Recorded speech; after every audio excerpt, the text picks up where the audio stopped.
by the rivers of Babylon. Yeah, we sat down and we cried when we remembered Jerusalem. We were sick, Lord, near to dying. Oh,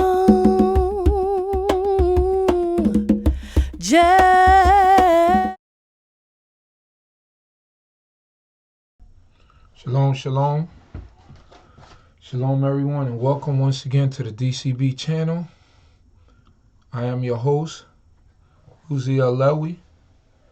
Thanking everyone for being here with us tonight. Hoping and praying that the Most High Yah be with each and every one of you.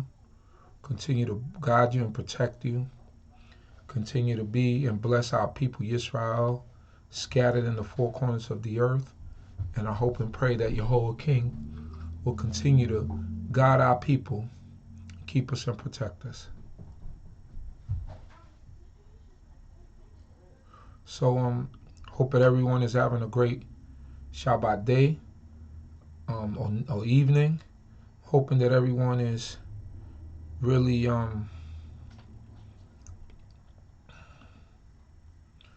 really enjoyed your meals, and that everyone is in tune with what this day is about. This day is a holy day, first and foremost, and we must understand that we must keep this day holy and not profane it. This day is not compared to any other day. Shabbat Shalom, Marsha Yisrael. Is this Marsha Reed and you change your name to Marsha Yisrael? Shalom. Shalom. I know everybody probably was waiting for me to get on. What happens is that sun goes down pretty late here in New York City. So, the later it goes down, I have to eat, have my Shabbat meal, and then come on. But I didn't forget y'all. As long as I have the energy, I'll be here with y'all. So, fret not thyself, because I'm here. I thank the Creator of heaven and earth for food, clothing, and shelter. We thank Yehovah for the ability to call upon His name and for life. We thank the Most High King for knowledge, wisdom, and above all understanding. And we thank Yehovah King for righteousness, for allowing us righteousness, and even these wicked times.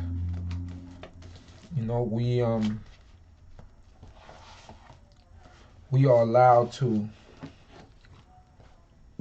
praise this great King in righteousness and in truth. So we want to praise this great King once again and give Him thanks for what He has done for us, for what He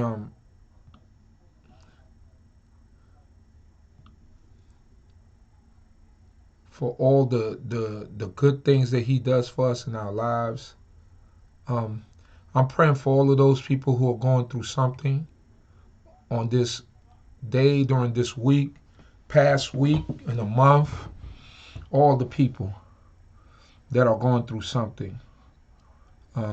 May the Most High God bless y'all and keep y'all. Whoever you might be. You might be going through a secret illness, something that you might not want to share with your family. But I'm here to tell you that I'm here to tell you, brothers and sisters, that my prayers are going up for you. All right? So, and sometimes people don't like to share what they're going through, but it's imperative because you don't know who might be that person that the Most High God listens to their prayer. So when we go through something, we go through something together as a family. So let me know who you want me to, prayers that you want me to send up For what people, I pray that the Most High God be with my brother Nasi Shem down in Baltimore, Maryland. Be with him and his family, his household. That the Most High God guide him and protect him. That the Most High God be with him, be with his family, be with his wife, Princess Sonia. And that the Most High God will grant him peace, him and his family. Also, with my brother Chief D.C.B, that the Most High God be with him and his family, bless him with his wife and his children, and protect him and keep him. Hope and pray that your whole God be with us all and protect us. It's a blessing to praise this great King. And in praising this great King, we get understanding of self. And we in getting understanding of self, we elevate and we get to another level.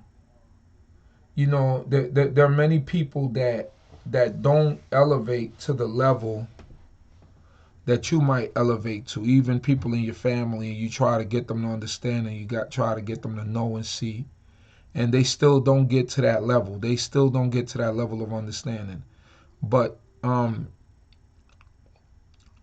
it's maybe not their time, or maybe they're not the ones that's chosen. And sometimes we find ourselves fighting and trying to get people to do what you want them to do, but that's not the way that the Most High works. You know, he chose you. And in choosing you, you make the best of your opportunity that the Most High God has given you.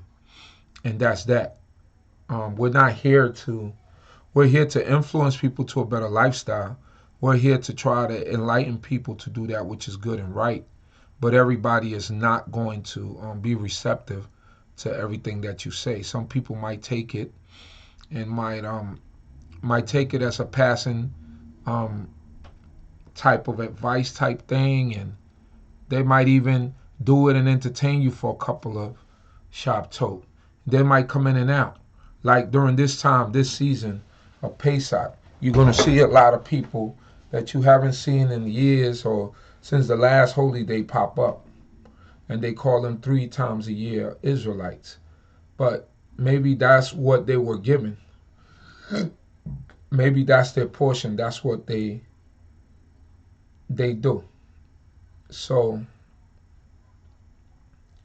and knowing that, you know, we understand and know that Yehovah, you know, he chooses those that he want to choose. Then you have the people that are diligent, the people like you and I, and the people who put in their work and do the things that they do. So we don't know what the Most High God has in store. Who he puts everybody in their right position and in their right place. So that's a great thing. And in this time during this season of Pesach, we see the mercy. Shabbat Shalom, Prince Judah, and Avared Yisrael. We see the mercy that the Most High God had upon Israel and Egypt. And in this day and age where we have a lot of people trying to disprove that the children of Israel were even in Egypt, that there even was a exodus. These are all the things that are happening at this moment. People are denying those things. You know, archaeologists and all types of people. Yet there is evidence of the children of Israel being in Egypt. So, you know, that's besides the point. I don't want to get into that. We're going to have a discussion about all that on Sunday anyway. So tune in. Tune in on Sunday. I'm going to send the link out. But on Sunday, the Exodus Conference, as it is labeled, the Exodus Conference, is going to be, I don't think I could share it I don't think I could share it here. I don't think I could put a picture. Let me see if I could paste a picture here. It's going to be very interesting. It's going to be a lot of history, and the only reason why I'm advertising it is because it's a free event, and it's about Torah and the history of our people in Egypt and all those things. So it's going to be a very interesting event. So when I'll put up the poster if it allows me to. But yes, it's a very interesting season. And the reason why I say it's interesting is because the Most High God, He heard our cries and He heard our prayers.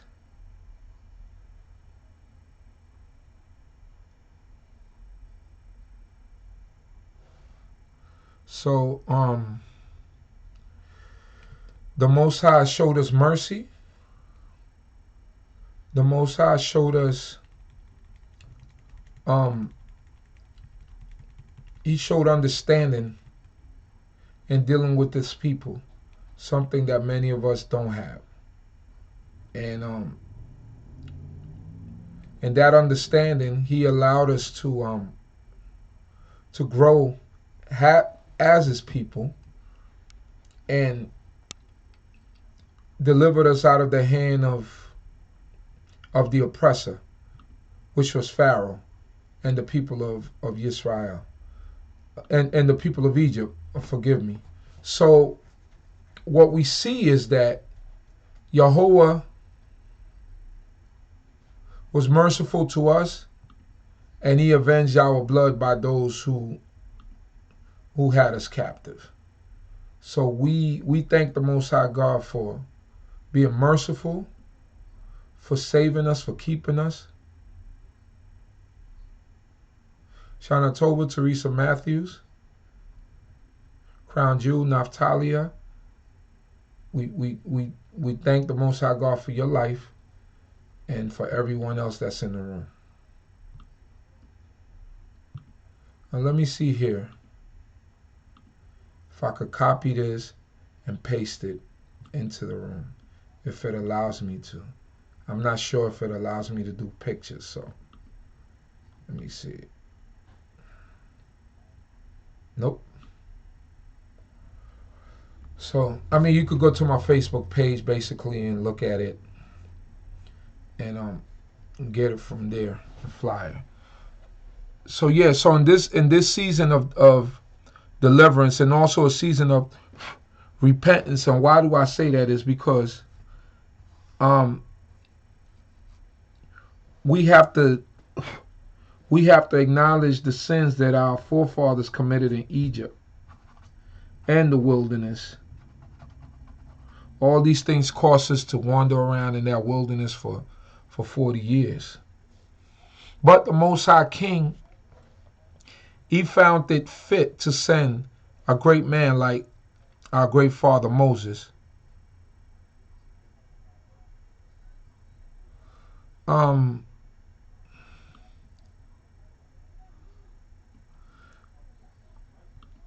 Oh my goodness, Emo, you know, I'm very, very, very, very, very sorry for that. What I'm gonna do is I'm gonna email you a letter, and then I'm gonna allow you to just sign my name on the letter.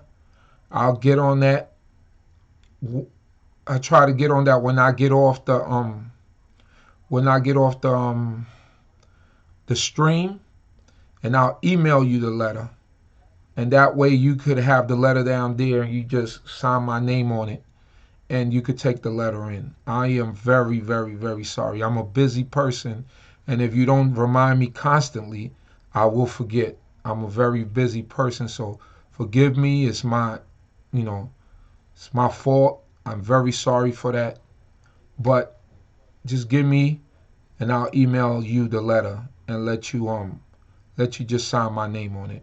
What I need you to do is text me the name that you want on the letter, and that way I could email you. I could send you a PDF copy of the letter, and you could just print it down where you're at, okay?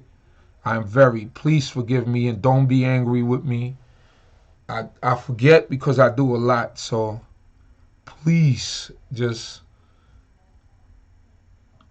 just forgive me. Just text me the name that you want on the letter once again. All right. And I'm very, very sorry about that. I hope that that's good enough. I know you're probably not responding right now because you're angry, but just please forgive me for that. Let me see.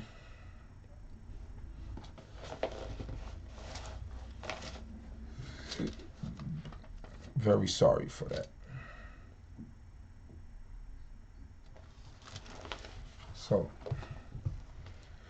just text me at 347-622-9090. That's the D.C.B number, and that way I could get the name. And tonight I will stream it out. Also, before this stream is over, when you see me trying to wrap it up, just remind me so that I could go check the text, because I'm gonna, probably when the text is over, the stream is over, I hope that I don't forget, but there's a possibility that I might forget. So I'm not telling you any lies. I'm just, sometimes my schedule is so busy that I forget to do certain things. So for anybody who needs something from me, just keep calling me and reminding me. And the best time to call me is don't call me during the daytime while I'm working, because definitely will forget by the time I get home. So call me at about 7 o'clock at night, 8 o'clock at night. That's good. All right. Okay, so I'm sorry for disappointing you, Ima. So I'm surely going to make it up to you, okay? Is the email letter good for now? And then I will send you a hard copy during the week with the seal on it, so it'll make it more official. So initially I'll send you the letter without the seal on it.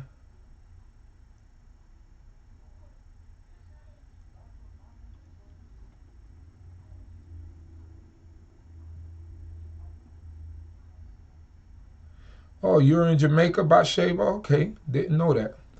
I didn't know that you were in Jamaica. That's good to know. So, Torah Yah for this day once again.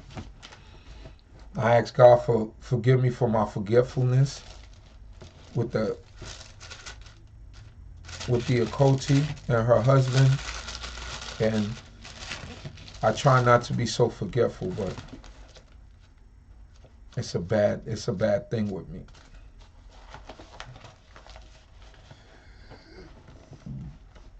So once again, I greet everyone. Shabbat Shalom Aleichem. It's a beautiful day. We are in the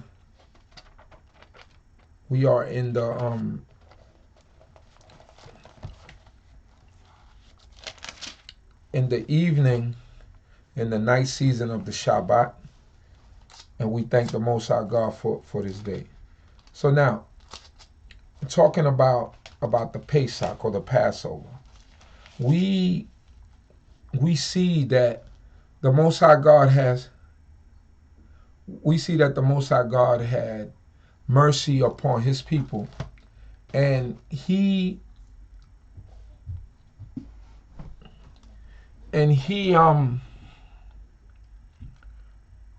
heard our cries in Egypt, despite what was going on and the things that were happening and the things that we were involved in. The Most High God clearly heard our cry, and He sent the prophet Moses, as a prophet, to intervene with Pharaoh and to let Pharaoh know that the Most High God was not happy with what was going on in Egypt. And He sent the 10 plagues, and the final plague was the killing of the firstborn of Egypt. And what the Most High showed us with that is that for His people, He will do anything for His people. So it's like how we treat our children and we look out for them and we give them things and we spoil them and we do all types of things for them. And the Most High did the same thing with his people. Just like any parent, when a child is not doing the things that he or she are supposed to be doing, sometimes, as parents, you turn your back. And that's what happened with the Most High God with us in Egypt. When we went into Egypt, we went 70 souls with Jacob. And then we became a great nation in Egypt. And, what we have to understand is while we were in Egypt, or as they like to say, in Kemet, we picked up a lot of bad ways. And we began to adapt to the ways of the Egyptians. And we ran them up. And that's why Pharaoh sought to do certain things with us, because the protection of the Most High God was not with us because of the things that we were doing. So what we have to understand is that many of the things that happened to us in Egypt, just like the things that happened to us here, is because of our disobedience to the laws of the Most High, the Creator. And that's basically it. Disobedience will get you in a bad situation. And as God's chosen people, we should always try to do the things that are delightful before the Most High King. People say what they say, and they want to just make certain excuses and why did God do all these things to us, and why did God treat us the way that he did, and why did the Most High God do this, and why did the Most High God do that? To question God is really useless. And because there's always something, or everything that he does is for a purpose or for a reason. There's always a reason for why God do the things that he do.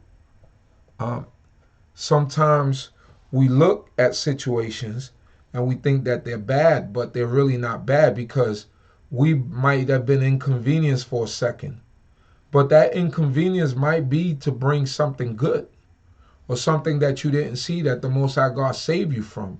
But it seems like an inconvenience at the moment, but then when you look at it in the long end or in the future, then the Most High God reveals it, and you begin to understand it, and that's understand what it is that he is revealing to you, but you could only see that if you're in tune. You understand what I'm saying? So, as the Most High God delivered us from Egypt, and he brought on the 10 plagues, and he made us to leave Egypt in haste, and we couldn't watch leave the dough overnight with the sourdough in it to make it rise and do all those things. This became a symbolism. This holy season becomes a symbolism of freedom and sovereignty. We became a sovereign nation when we left Misraim, or Kemet as they call it today, as they like to call it. So when we left that, we became a free, liberated people once again. And that in itself was a beautiful feeling. Our people didn't appreciate it because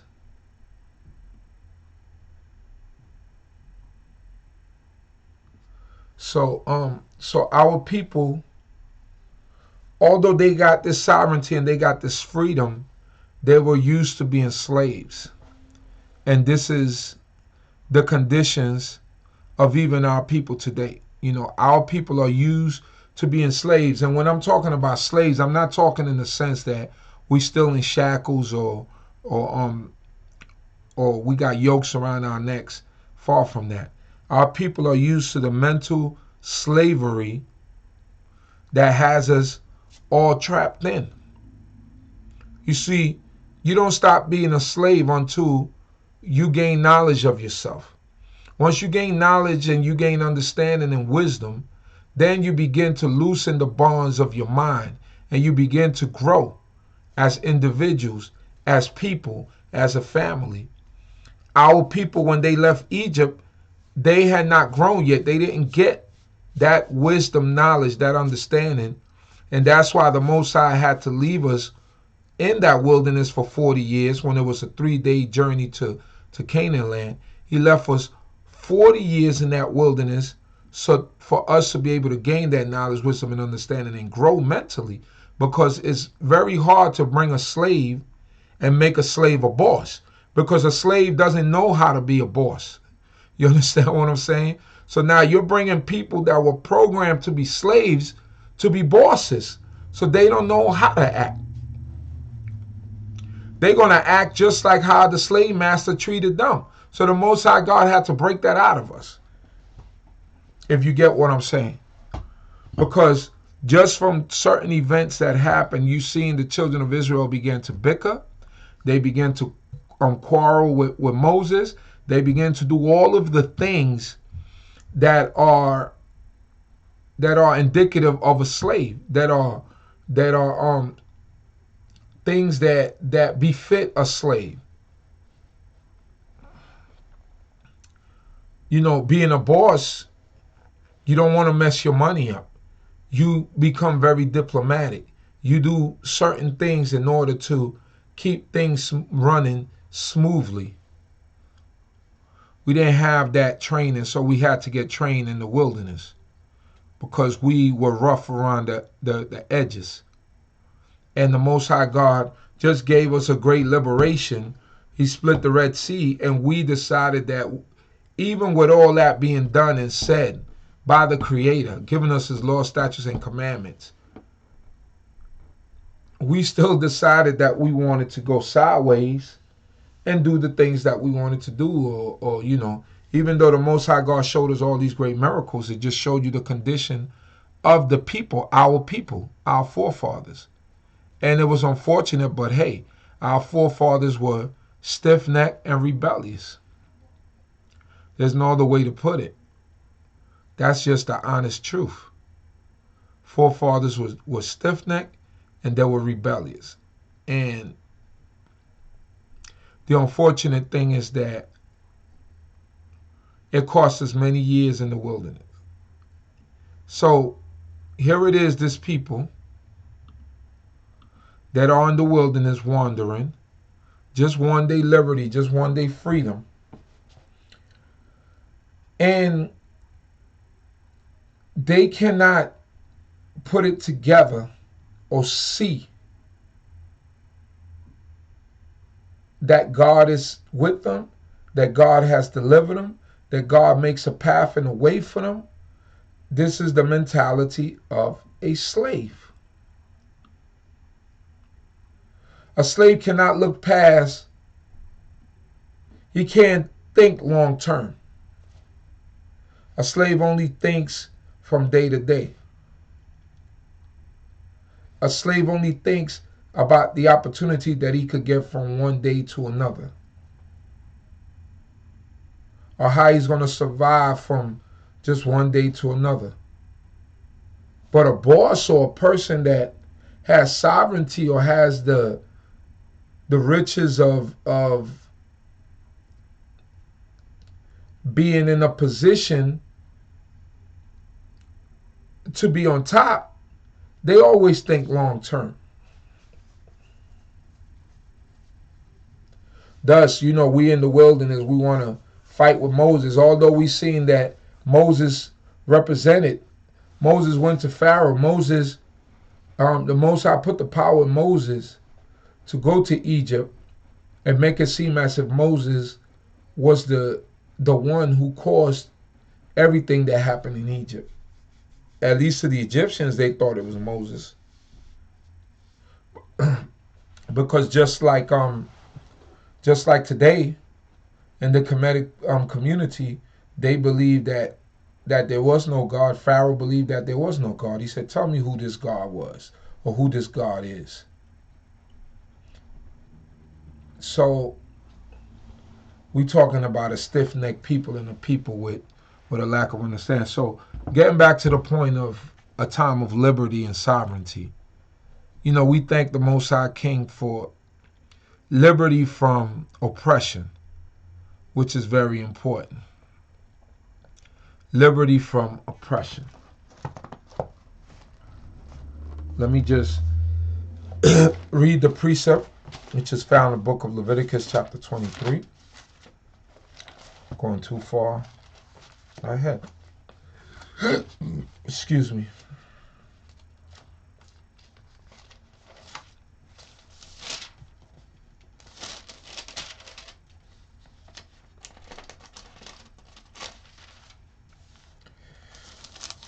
Leviticus 23. Leviticus 23, verse 23. And it reads, Yahweh spoke to Moses, saying, Speak to the people of Israel, saying, In the seventh, Slika, I'm way ahead. Thinking about the 7th month. Let's start from verse 1. Leviticus 23, verse 1. Yahweh spoke to Moses, saying, Speak to the people of Israel and say to them, These are the appointed festivals of Yahweh that you shall proclaim as holy convocation, my appointed festivals. 6 days shall work be done, but the 7th day is a Shabbat of complete rest, a holy convocation. You shall do no work. It is a Shabbat of Yahweh throughout your generations. So, the Shabbat day is the day that we're into right now. We know that days begin from evening, and a new day begins the next evening. So we count our days from sundown to sundown.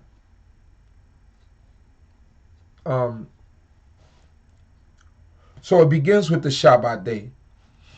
And I believe that it begins with the Shabbat day because it shows you the importance of the Shabbat day and the significance of the Shabbat day by it being mentioned number 1. So we were taught by our teachers, many of them, they taught us that nothing supersedes the Shabbat day. So now, for example, the first day of CHOKMAH is going to be the feast of, the first day of the feast of unleavened bread is going to fall on Shabbat, next week Shabbat. We'll be out with our people, we'll be out there and doing services from there. I won't be here doing services. We'll be over at the place doing services, having food and trying to have a good time, But nothing supersedes the Shabbat.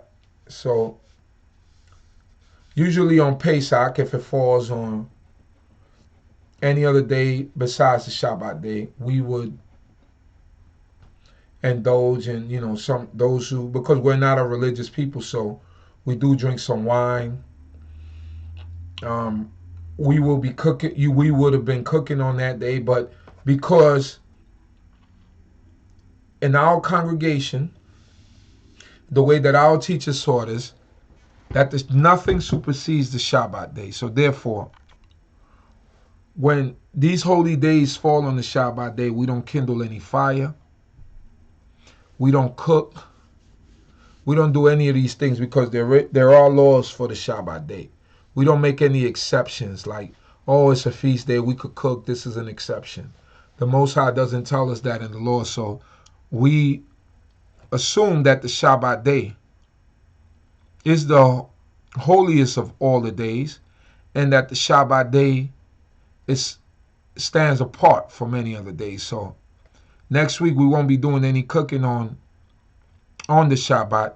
Our food will be pre-prepared, brought to the place. It won't be heated up. It won't be warmed up because nothing supersedes the Shabbat day.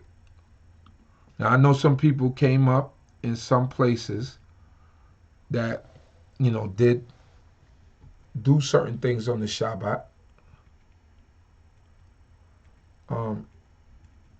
They did cook on the Shabbat, but here in this congregation, where we come from, nothing supersedes the Shabbat. So it starts off with the Shabbat day. And then it reads, 4. These are the appointed festivals of Yahweh, the holy convocation, which you shall celebrate at time appointed for them. It reads, in the first month on the 14th day of the month, at twilight. So it says, twilight is between the two evenings. That's what it called, twilight. Or Erev, right? At evening, Erev. There shall be a Passover offering to Yahweh. And on the 15th day of the same month is the festival of unleavened bread to Yahweh. 7 days you shall eat unleavened bread.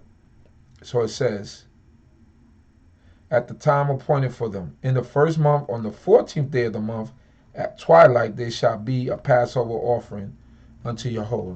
So that's the time when the sun is going down, about ready to go down under the horizon. It says on the 14th day is the Passover. On the 14th day. So that's when we do the observance. That's when we're supposed to do the eating of the matzah, the bitter herbs, the ceremony. Sometimes we might have a piece of goat meat or lamb, to commemorate that time. It's not the Passover lamb, because none of us have the Passover lamb, and the only place that we could sacrifice the Passover lamb is in a place that the Most High God has appointed. Not in Brooklyn, New York, not in Queens, New York, not in the Bronx, not in North Carolina, not in Guyana, not in any of those places. That's not the official Passover lamb. Now, you might have a lamb out there, you might be cooking it, but that's just to commemorate, but that cannot be called a Passover lamb, because the Passover lamb is an offering. You could only do offerings in a place appointed by the Most High God.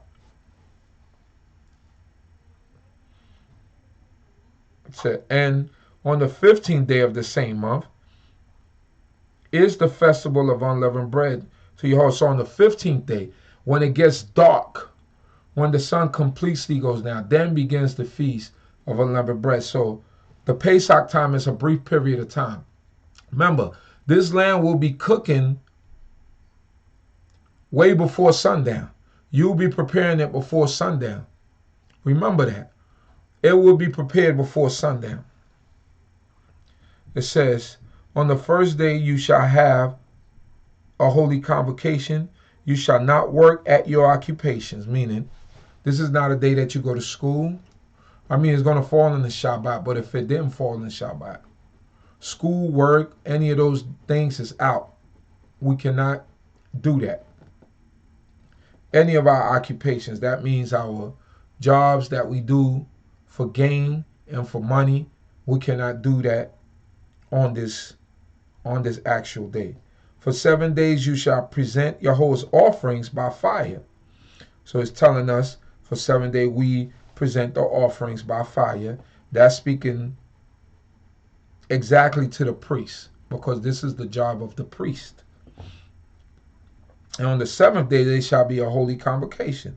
So it tells us on the 7th day. Now, the 7th day of this particular season comes in the following Thursday at sundown, and it will go into Friday night at sundown. So it will be a double, as we would say, Shabbat. Some people say it's not a Shabbat. Those days are not Shabbatot. They're just festivals. Shabbat is Shabbat, so forth and so on. It's understood that when you have a holy convocation, that it automatically sanctifies the day and it makes it holy. And we cannot do all of the things that except the things that if the day don't fall on Shabbat, except the things that are permissible to do on the feast, like cook and make preparation for the feast. If it doesn't fall on any day except the Shabbat. So as long as we're clear with that, I hope that everybody's with me and everybody understands what I'm trying to say is very important for me to know that you are understanding. It says, verse 8, for 7 days you shall present your whole offerings by fire. The 7th day there shall be a holy convocation. You shall not work at your occupation.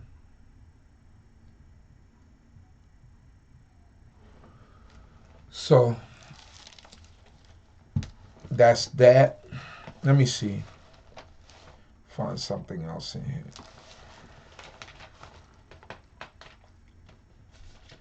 For my peoples.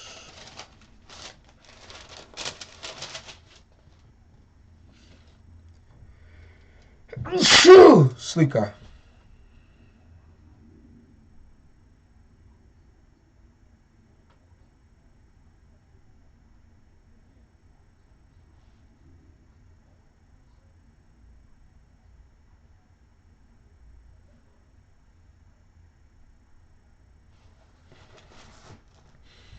One second here.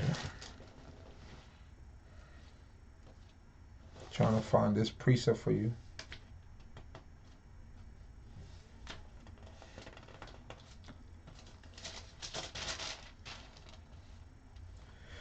Deuteronomy 16, verse 1.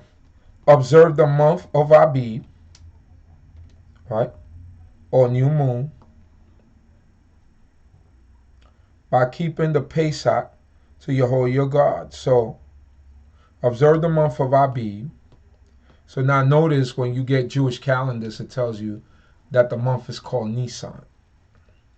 But this is the month of Abib.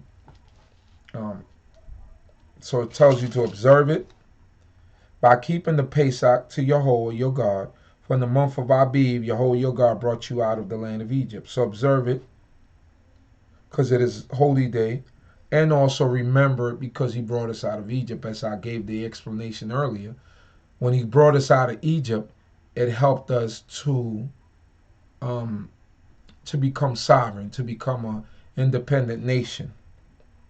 You shall offer the Passover sacrifice to Yehovah your God from the flock and the herd at the place that Yehovah will choose as a dwelling for his place. So you should choose it from the flock or the herd. We can, you're not going to sacrifice a cow or a bull or anything like that. This is from the flock of the goat or of the lambs, the sheep or the goat. That's it. So those are the things that we got to keep in mind. It says, for 7 days you shall eat unleavened bread with it. No, hold on. From the flock of the herd at the place that Yehovah will choose as a dwelling for his name. So that will be the tabernacle. When we went over in the book of Leviticus, that's the place where we bring up our offerings.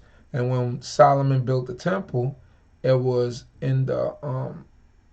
actually at the temple in Jerusalem. So we can't do it in these lands, and we understand that we cannot do the actual Passover offering, and we cannot call it the Passover offering. You must not eat with it anything leavened, meaning this is now the memorial is telling us this is not the first time. This is talking about the memorial. We must not eat anything with it leavened when we make the when we are burning or making that offering or making that burnt sacrifice. You must eat it with. For 7 days you shall eat unleavened bread with it, the bread of affliction, because you came out of the land of Egypt in great haste, so that all the days of your life you may remember the day of your departure from the land of Egypt. So we got to eat that bread of affliction 7 days to remember what happened. Now, the ironic thing is this. We were commanded to eat unleavened bread for 7 days in the future to commemorate this time in this season. But in the original Passover, did those people have to eat unleavened bread for 7 days? Or was it just for that night and that morning? Because remember, that was the original Passover, but there was no regulation at that point. So was it they had to do it every day for 7 days? Or that first Passover, they got a pass. They only had to do it that first day. Just food for thought. That's all.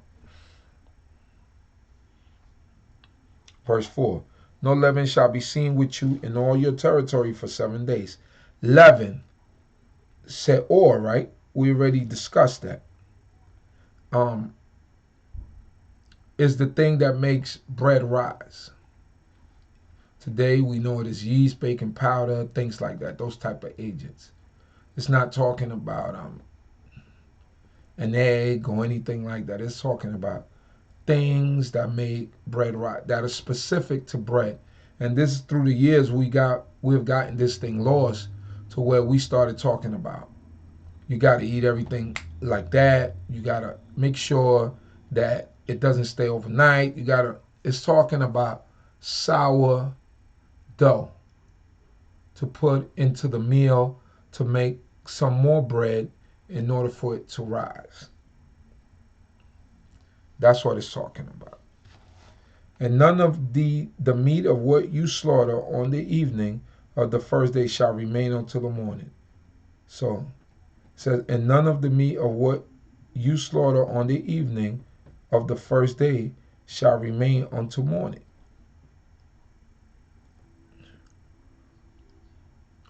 Of the evening of the first day.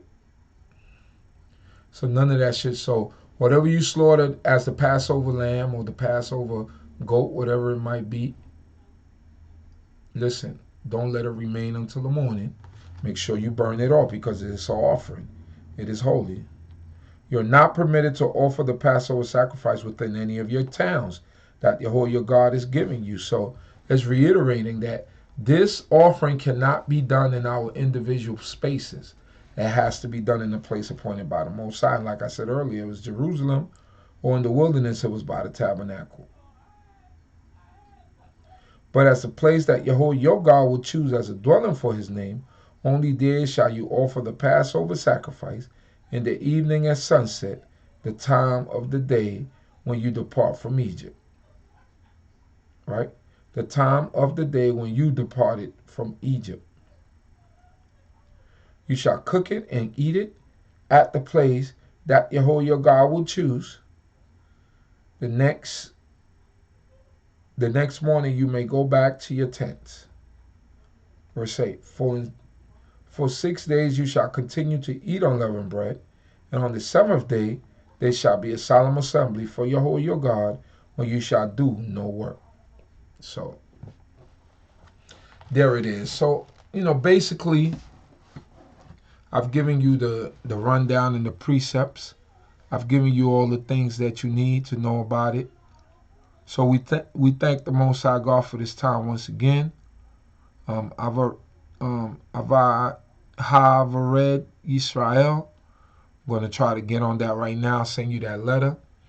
And I'm hoping and praying that everyone has a blessed night. I thank the Most High King for all of your lives, food, clothing, and shelter. And may the Most High God of the universe continue to bless each and every one of you. Don't forget, in the mornings, I do the prayers.